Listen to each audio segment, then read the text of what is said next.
Hello everyone, मैं हूं पंकज कुमार साहब और आप सभी का आपके अपने चैनल में स्टडी क्लासेस में स्वागत करता हूं।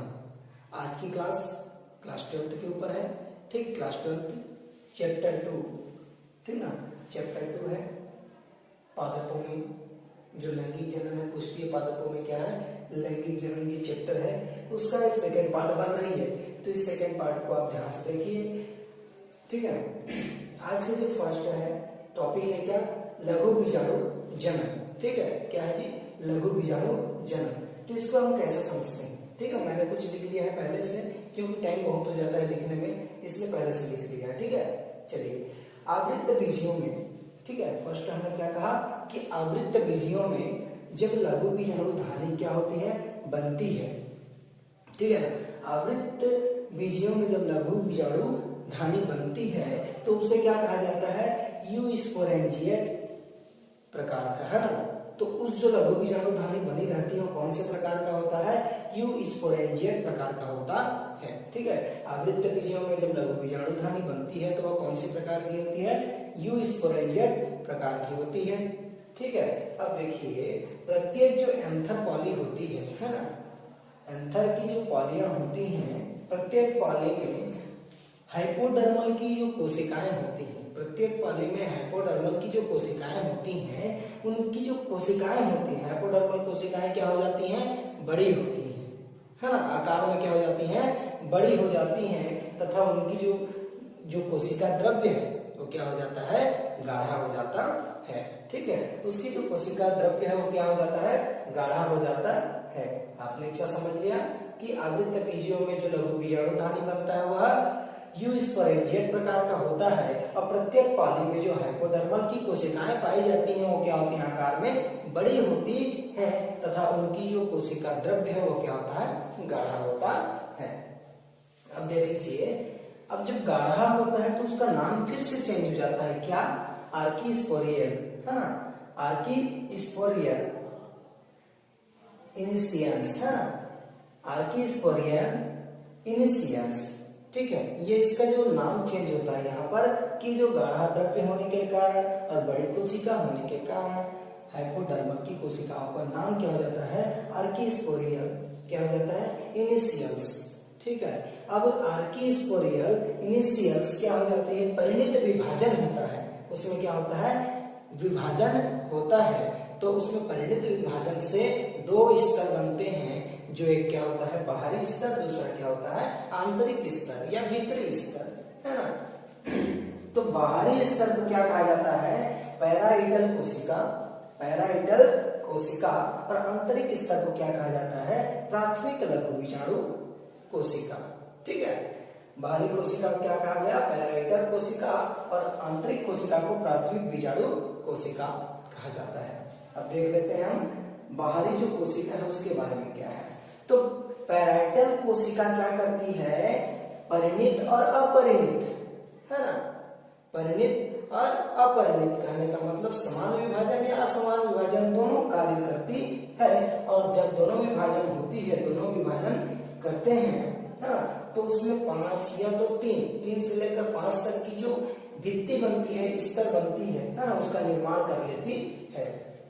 पैराइटल कोशिका परिणित अथवा अपरिणित विभाजन करके 3 से 5 स्तर का एक भित्ति बना लेती है। ठीक है, ये इसका हो गया। अगला देख लीजिए कि प्राथमिक लघु बीजाणु कोशिका, है ना, एक दूसरे से क्या होते हैं, ये पृथक हो जाते हैं।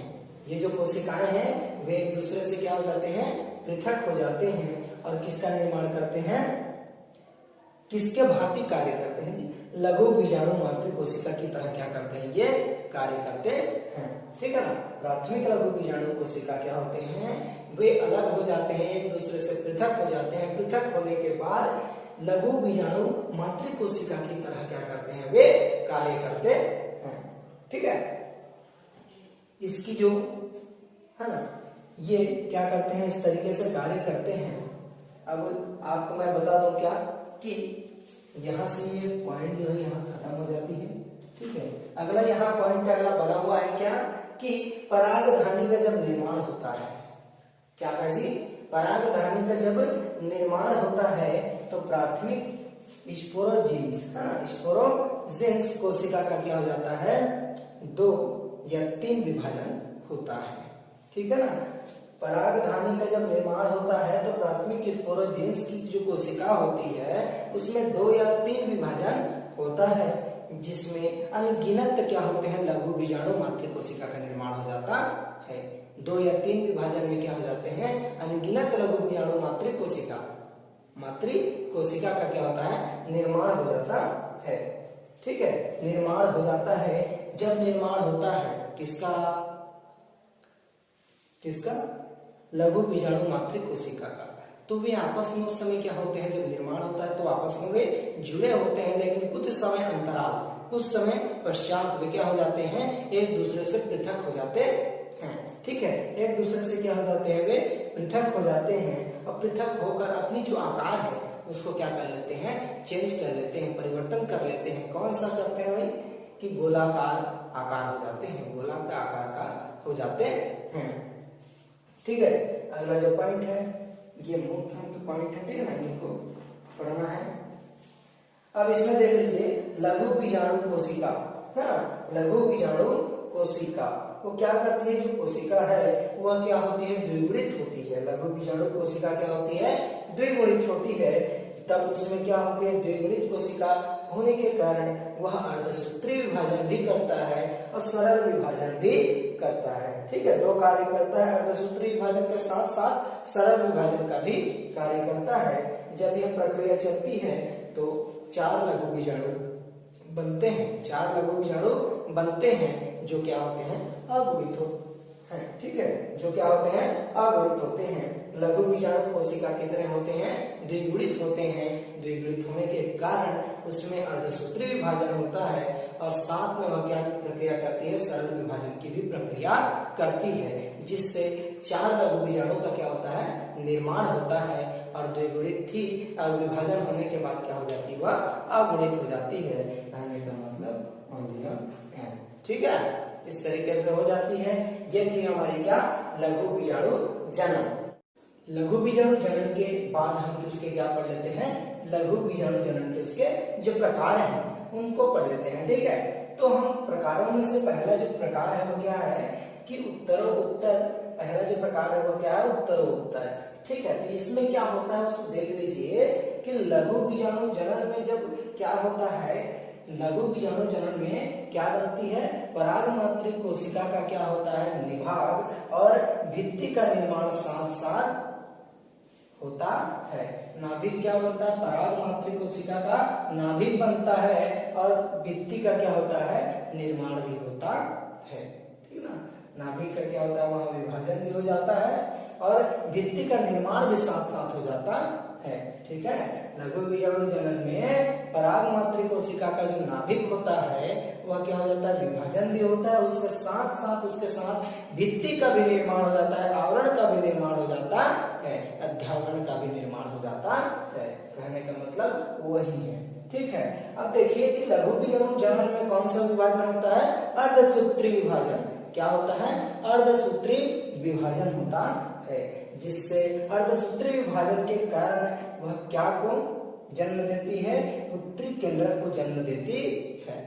ठीक है, पुत्री केंद्रक को जन्म देती है और पुत्री केंद्रक के कारण मध्य भित्ति का क्या हो जाता है, निर्माण हो जाता है। ठीक है, पुत्री केंद्रक के कारण क्या होती है, मध्य भित्ति का वहां क्या होता है, निर्माण होता है। अगला देख लीजिए, जब पुत्री केंद्रक में दूसरा विभाजन होता है तो वह जो पहले विभाजन के क्या होता है, संपूर्ण पर होता है। ठीक है, दूसरा विभाजन जब होता है तो पहले विभाजन के बाद क्या होता है, संपूर्ण पर होता है। ये होता है उत्तरोत्तर। और यह जो होता है कौन से पौधों में होती है, एक बीजपत्री पौधों में होती है। दूसरा है समक्षणिक। ठीक है, दूसरा क्या है हमारा, समक्षणिक। तो इसके बारे में चलिए पढ़ते हैं। ये कौन से पौधे में होता है, द्विबीजपत्री पौधों में होता है। और इसको फिर से देखते हैं कि लघु बीजाणु मातृ कोशिका। ठीक है, लघु बीजाणु मातृ कोशिका, इसमें क्या पराग मातृ कोशिका का नाभिक विभाजन हो रहा था, इसमें क्या लघु बीजाणु मातृ कोशिका का जो केंद्रक है, ठीक है ना, वो कितने बार विभाजन करता है, 2 बार विभाजन करता है। लघु बीजाणु मात्र कोशिका का केंद्रक 2 बार विभाजन करता है, और जब 2 बार विभाजन करता है तो वे 4 अगुणित केंद्रक का निर्माण कर लेता है। ठीक है, वे 4 क्या कर लेते हैं, अगुणित केंद्रक का निर्माण कर लेते हैं, और इन्हीं चारों केंद्रक के ऊपर क्या निर्माण हो जाती है, कुछ समय पश्चात क्या हो जाती है, वहां भित्ति का निर्माण हो जाता है, आवरण का निर्माण हो जाता है। ठीक है, अगली बात क्या कहता है कि जब 4 अगुणित केंद्रक के चारों ओर भित्ति का जब निर्माण होता है तो हम कह सकते हैं कि 4 पराग कणों का भी क्या हो जाता है, वहां निर्माण होता है। उसके पश्चात 4 पराग कणों का भी निर्माण होता है, और ये जो 4 पराग कण होते हैं वे आपस में चतुष्फलकीय रूप में पाए जाते हैं, व्यवस्थित होते हैं। चतुष्फलकीय रूप में व्यवस्थित होने के कारण वे क्या हो जाते हैं, एक ही तल में स्थित रहते हैं। एक ही तल में क्या होते हैं, स्थित रहते हैं। पहला इसका प्रकार था क्या, उत्तरोत्तर प्रकार, और दूसरा क्या क्या, समक्षणिक प्रकार। इसका तीसरा नंबर जो प्रकार है वह है अन्य प्रकार का, और अन्य प्रकार में देख लीजिए किस प्रकार से विभाजन होता है। तो लघु बीजाणु मातृ कोशिका का जो पहला विभाजन और दूसरा विभाजन होता है, कौन सा विभाजन रहता है, वह अनुप्रस्थ विभाजन रहता है। ठीक है, कौन सा विभाजन होता है, अनुप्रस्थ विभाजन होता है। और वह जब अनुप्रस्थ विभाजन करता है ना, 2 विभाजन करता है तो अनुप्रस्थ विभाजन करता है, तो उसमें 2 विभाजन के साथ साथ वह 4 लघु बीजाणु का निर्माण कर देता है। ठीक है, 4 लघु बीजाणुओं का क्या करता है, निर्माण करता है, और वे किस क्रम का निर्माण कर लेते हैं, रेखीय टेट्राड का निर्माण कर लेते हैं। एक रेखीय टेट्राड का निर्माण कर देते हैं, कौन, 4 लघु बीजाणु। ठीक है, अब देखिए कि जब लघु बीजाणु पराग कण के चारों, लघु बीजाणु के जो पराग कण है ना, उसके चारों ओर जब भित्ति बनती है, पहले तो भित्ति बनती है, भित्ति बनने के बाद वे आपस में क्या हो जाते हैं, आपस से अलग हो जाते हैं, पृथक हो जाते हैं। यही प्रक्रिया है ना चलती रहती है। ये अन्य प्रकार के अंतर्गत आएगा। ठीक है, यहाँ खत्म होती है लघु बीजाणु जनन के प्रकार। ठीक है, इसका ध्यान से एक बार देखिए। अब जो हम अगला जो पॉइंट पढ़ेंगे तो हमारा क्या है, बीजांड की संरचना। किसके बारे में पढ़ेंगे, बीजांड की संरचना किस तरीके से बनी होती है और किस भाग को क्या कहते हैं, उसके बारे में हम जानेंगे। ठीक है, तो आप इसको वीडियो को अंत तक देखें, ध्यान से सुने इसको। ठीक है, तभी आपको समझ में आएगा। मैंने यहाँ कुछ लिखे हुए हैं आपको समझाने के लिए लिखे हुए। ठीक है, तो आप ध्यान से पहले देखें, इसको सुने तब समझ में आएगा। चलिए स्टार्ट कि बीजाणु की संरचना है ना किस तरीके से होती है। तो पहले मैं कह दूं कि बीजाणु को दूसरे नाम से जाना जाता है, किससे, गुरु बीजाणुधानी। कौन से नाम से, गुरु बीजाणुधानी के नाम से जाना जाता है। और इसी गुरु बीजाणुधानी में क्या होता है, मादा का जो युग्मक होता है वह मौजूद होता है, जिसे क्या कहते हैं, गुरु बीजाणु कहा जाता है। ठीक है, पहला हमने कहा कि बीजाणु को दूसरा नाम से भी जाना जाता है, क्या, गुरु बीजाणुधानी, जिसमें मादा का युग्मक होता है, उसे क्या कहते हैं हम, गुरु बीजाणु कहते हैं।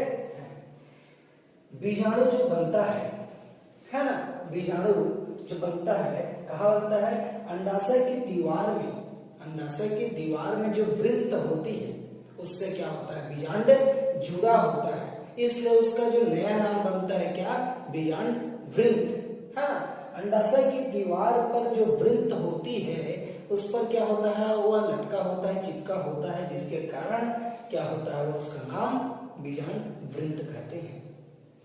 ठीक है, अब देखिए जो बीजांड जब बनता है ना, जब बीजांड बनता है उसकी जो संरचना बनती है तो उसके बाहर में क्या होती है, जो बाहरी आवरण होता है।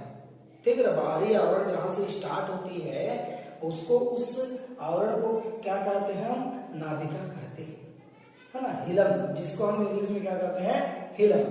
ठीक है ना, आवरण जहां से शरीर का जो जुड़ना होता है, शरीर का स्टार्टिंग पॉइंट जहां से आवरण बनता है उसका, उस स्टार्टिंग पॉइंट को हम क्या कहते हैं, नाभिका कहते हैं।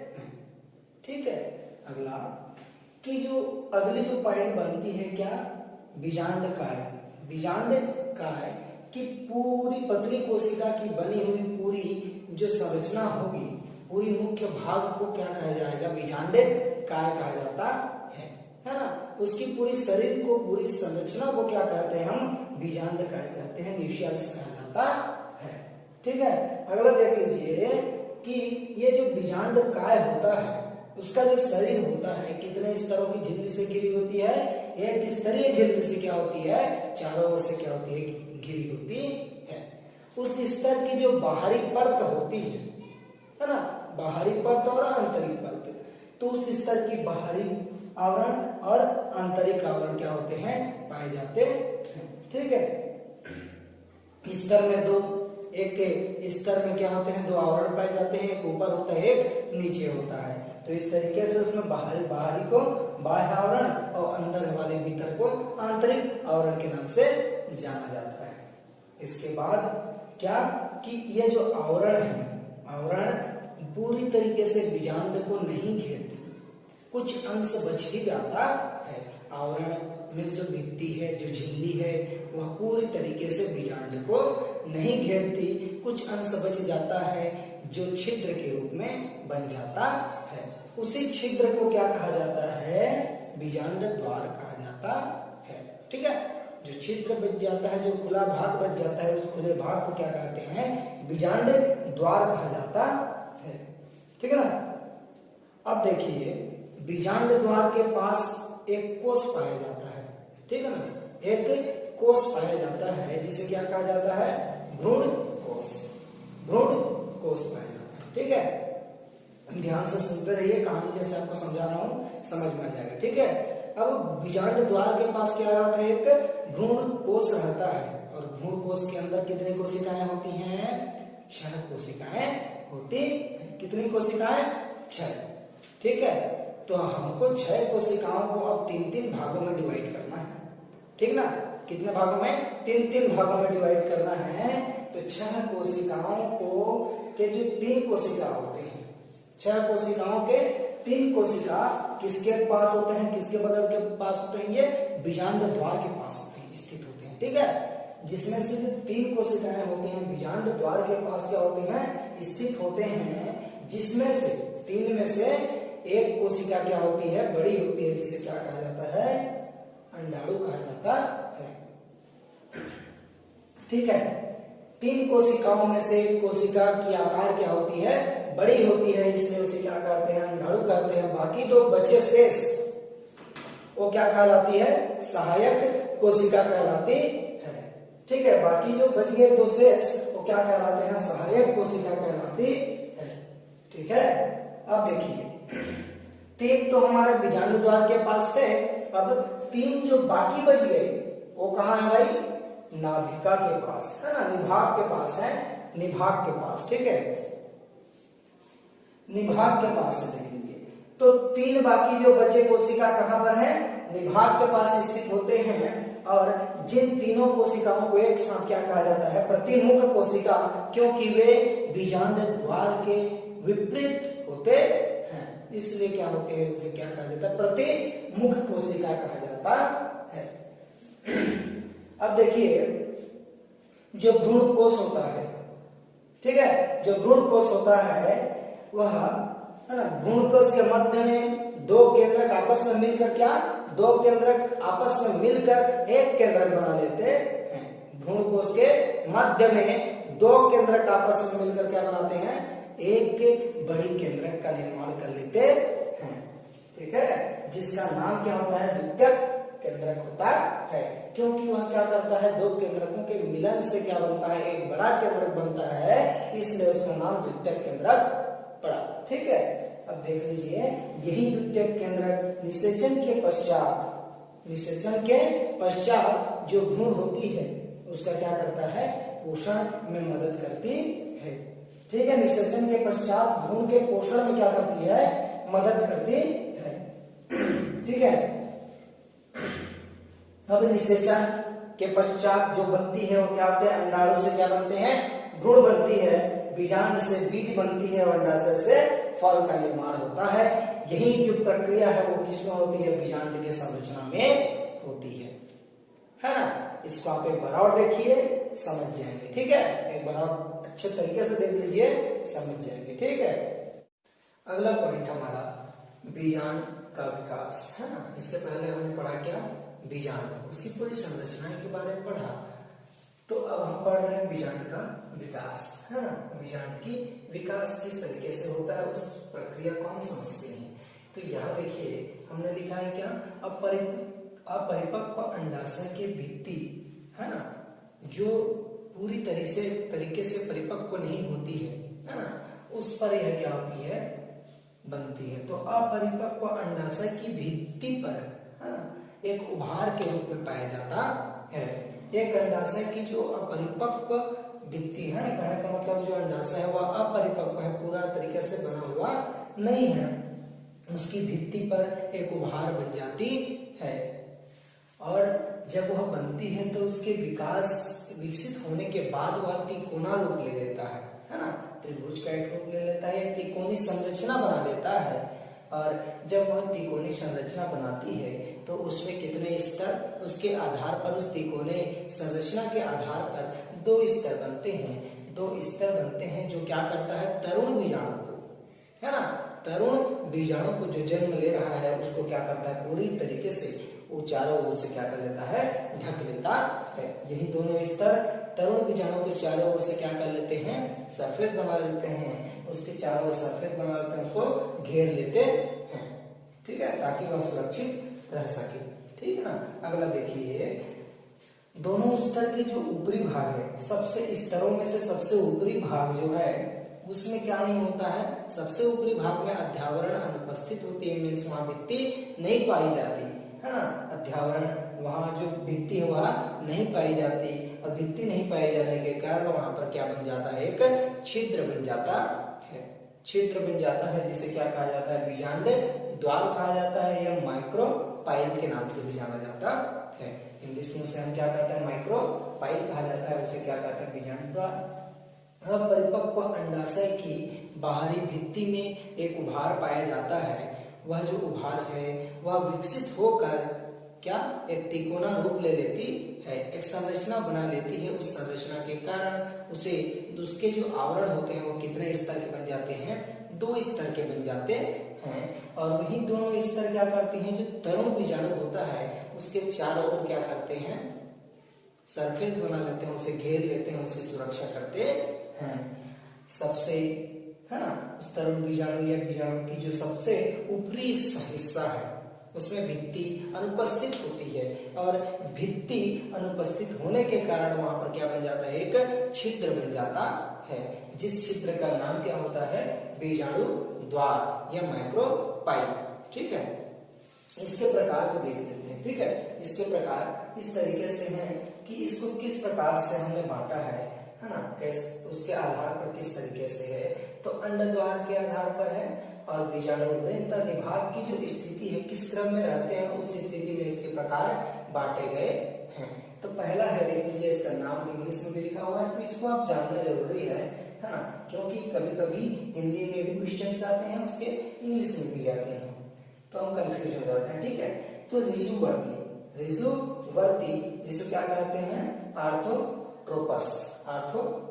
ठीक है, ऋजुवर्तु को क्या कहते हैं, हम आर्थोट्रोपस कहते हैं। तो इसमें क्या होता है, मुख्य रूप से जो इसमें बीजांड बनते हैं है ना, वह बीजांड जो होता है, पहले तो क्या होता है, वो सीधा होता है। ठीक है, बीजांड क्या होगा, सीधा होगा, और बीजांड वृंत, अंड द्वार, निभाग आपस में एक सीधी रेखा पर क्या होते हैं, रहते हैं, व्यवस्थित होते हैं।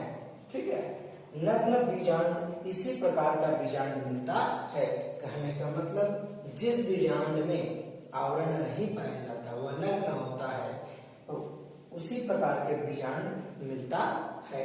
ठीक है ना, जो नग्न बीजांड होता है उसमें उसी प्रकार के बीजांड पाया जाता है। किस प्रकार का, कि बीजांड सीधा होगा। सेकेंड नंबर कहता है कि बीजांड वृंत अंड द्वार और निभाग आपस में सीधी रेखा पर होंगे, वही उसमें पाया जाएगा। अगला देख लीजिए कि प्रतीत या अधोमुखी एनाट्रोपस किस नाम से जानते हैं, एनाट्रोपस। इसके देखिए, इसके अंदर के कौन सा बीजांड आता है, तो बीजांड इसमें क्या होता है भाई, पहला नंबर तो उल्टा होता है। अब उल्टा होगा तो सब कुछ सब उल्टा होगा, तो उसके बीजांड वृंत भी उल्टे होंगे, निभाग भी उल्टे होंगे, बीजांड द्वार भी उल्टा होगा। ठीक है, तो जब बीजांड ही उल्टा होगा, बीजांड क्या होगा, उल्टा होगा, तो उसके बीजांड द्वार बीजांड आसन के करीब चला जाता है। बीजांड द्वार कहाँ चला जाता है, बीजांड आसन के करीब चला जाता है। ठीक है, अगला जो पॉइंट है वह निभाग, वो क्या हो जाता है, जिस सिरे पर रहता है उसके विपरीत सिरे पर चला जाता है। जिस सिरे पर रहता है उसके विपरीत सिरे पर चला जाता है। अगला जो बीजांड का पॉइंट है वह है अनुप्रस्थ वर्त, हेमिएंट्रोपस। अब देखिए इसमें क्या होता है कि जो बीजांड होगा, बीजांड का जो अक्ष होगा, बीजांड वृंत के इस तरीके से दिखेगा हमको कि बीजांड अक्ष बीजांड वृंत के समकोण पर है। ठीक है ना, बीजांड अक्ष बीजांड वृंत के समकोण पर है। पहला समझ में आया कि बीजांड अक्ष बीजांड वृंत के क्या है, समकोण है। ठीक है, अब दूसरा पॉइंट क्या आता है कि बहुत कम पौधे में यह क्या पाया जाता है, इस तरीके का पाया जाता है। ठीक है, बहुत ही कम पौधों में ऐसा पाया जाता है। चौथा नंबर अनुप्रस्थ एम्फीट्रोपस। ठीक है, एम्फीट्रोपस। तो इसका जो मुख्य है ना, क्या लक्षण है इसके कि बीजांड जो होगा वो अपनी अक्ष पर क्या करेगा, राउंड करेगा, घूमेगा। ठीक है ना, बीजांड अपनी अक्ष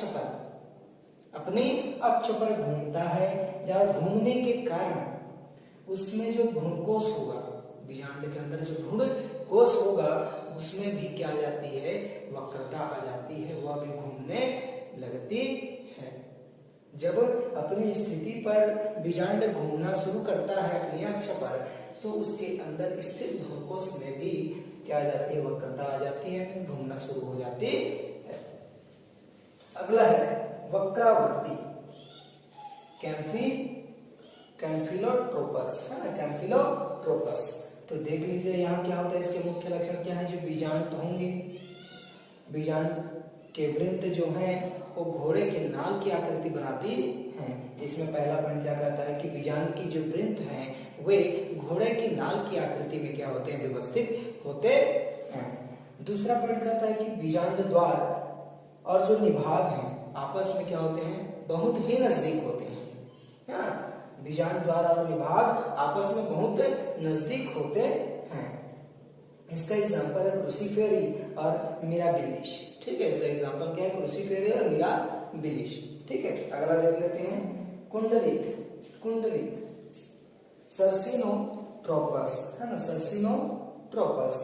अब इसमें क्या है देख लीजिए कि पहले जो बीजांड बनता है, तो हमने स्टार्टिंग में क्या पढ़ा, ऋजुवर्ती, उसके सेकंड पार्ट में क्या पढ़ा, अधोवर्ती, अधोमुखी। तो पहले जो बीजांड बनता है वह ऋजुवर्ती होता है और कुछ वृद्धि के बाद अधोमुखी हो जाता है।